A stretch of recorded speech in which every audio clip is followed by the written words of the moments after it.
A gang of violent teens terrorized New York. The crime inflamed the city and the nation. They beat her with their fists, we believe a rock and a metal pipe. She was raped by four of these youths. Arrested within hours of the attack, 5 teens, 4 black, 1 Latino, all charged with the brutal rape of a 28-year-old jogger in New York's Central Park. It was the scariest time in my life. Yusuf Salam was one of the so-called Central Park 5, just 15 years old, paraded in front of cameras. Had this been the 1950s, I would have had the same fate as Emmett Till. You've been hung. I would have been hung. 2 weeks after their high-profile arrest, Donald Trump took out full-page ads in 4 major newspapers calling for the death penalty to be reinstated. Trump wrote, "Criminals must be told that their civil liberties end when an attack on our safety begins." He was literally like the fire starter. He lit the match. Salam served his full sentence, nearly 7 years in prison, as did all the Central Park 5. But none of them were guilty. Men cleared after spending years in prison for a crime they did not commit. In 2002, serial rapist Matias Reyes came forward claiming he was solely responsible. His DNA and description of the crime matched, with no DNA evidence linking the Central Park 5 to the crime. Their sentences were reversed. When we heard that the verdicts were being vacated, it was like the best feeling in the world. And that feeling quickly came and went.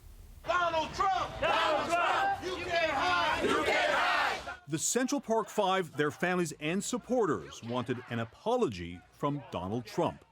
The billionaire refused, telling the New York Times they confess. Now they say they didn't do it. Who am I supposed to believe? Those confessions, parents and lawyers said, were coerced. They ain't giving no food. They ain't giving no sleep for 43 hours. And that's how they did it. The 5 sued New York City and settled for $41 million in 2014. Trump incensed, calling the settlement a disgrace in an opinion column, saying settling doesn't mean innocence, but it indicates incompetence on several levels. It is politics at its lowest and worst form. I spoke to Donald shortly after the city made its settlement with these men, and he was outraged.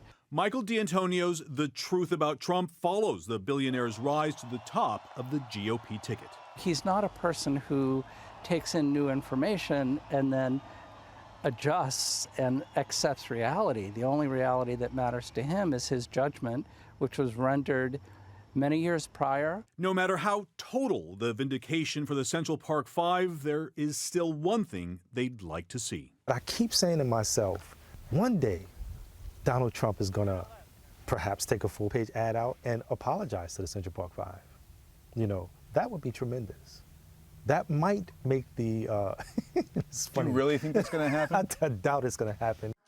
In a statement to CNN, Trump not only didn't apologize, but said they admitted they were guilty. The police doing the original investigation say they were guilty. The fact that the case was settled with so much evidence against them is outrageous. Yusuf Salam denies any wrongdoing that night. And as for the actual rapist, Matias Reyes, he is currently serving 33 years to life for a series of rapes, but interestingly, not for this one. By the time he admitted to the crime, the statute of limitations had already run out.